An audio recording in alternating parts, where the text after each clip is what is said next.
এটা দেখারও আশাবাদী না না, আমার হচ্ছে বিপুল ভোটে জিতবে।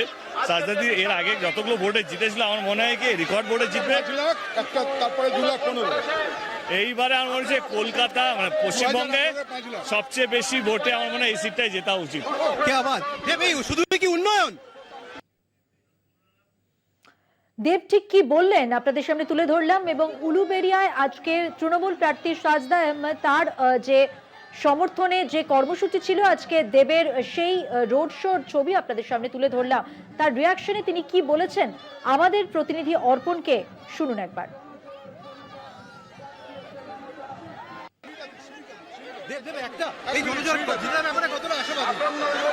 এটা দেখারও আশাবাদী না না, আমার হচ্ছে বিপুল ভোটে জিতবে। সাজদাদি এর আগে যতগুলো ভোটে জিতেছিল আমার মনে হয় কি রেকর্ড ভোটে জিতবে। তারপরে 2,15,000। এইবারে আমার মনে হচ্ছে কলকাতা মানে পশ্চিমবঙ্গে সবচেয়ে বেশি ভোটে আমার মনে হয় এই সিটটাই জেতা উচিত। শুধু কি উন্নয়ন? উলুবেড়িয়ায় তৃণমূল প্রার্থী সাজদা আহমেদ তার সমর্থনে দেব তিনি রোড শো করেন উলুবেড়িয়ায় আজকে এবং সেখানেই তার প্রতিক্রিয়ায় তিনি যা বললেন তিনি জেতার ব্যাপারে যথেষ্ট আশাবাদী সেই কথাই তিনি বললেন আজকের কর্মসূচিতে। প্রচুর মানুষের ভিড় আপনারা দেখতেই পাচ্ছেন। বেশ কিছুক্ষণ চলে এই রোড শো এবং তৃণমূল প্রার্থীর সমর্থনে আজকের এই রোড শো থেকে দেব তার রিয়াকশনে যা বললেন তাতে স্পষ্ট তিনি জেতার ব্যাপারে যথেষ্ট আশাবাদী।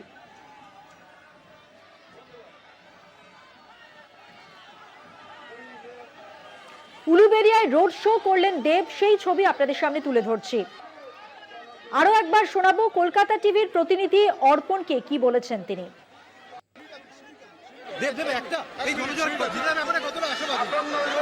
এটা দেখারও আশাবাদী না না, আমার হচ্ছে বিপুল ভোটে জিতবে। সাজদাদি এর আগে যতগুলো ভোটে জিতেছিল আমার মনে হয় কি রেকর্ড ভোটে জিতবে। তারপরে 2,15,000। এইবারে আমার মনে হচ্ছে কলকাতা মানে পশ্চিমবঙ্গে সবচেয়ে বেশি ভোটে আমার মনে হয় এই সিটটাই জেতা উচিত। শুধু কি উন্নয়ন?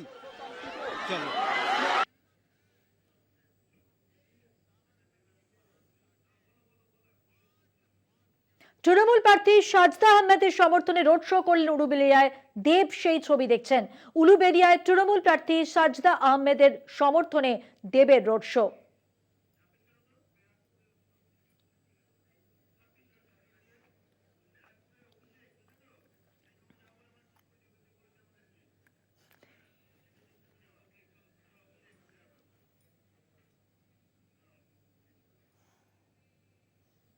এখন দেখছেন উলুবেড়িয়ার ছবি, সাজদা আহমেদের সমর্থনে রোড শো দেবের।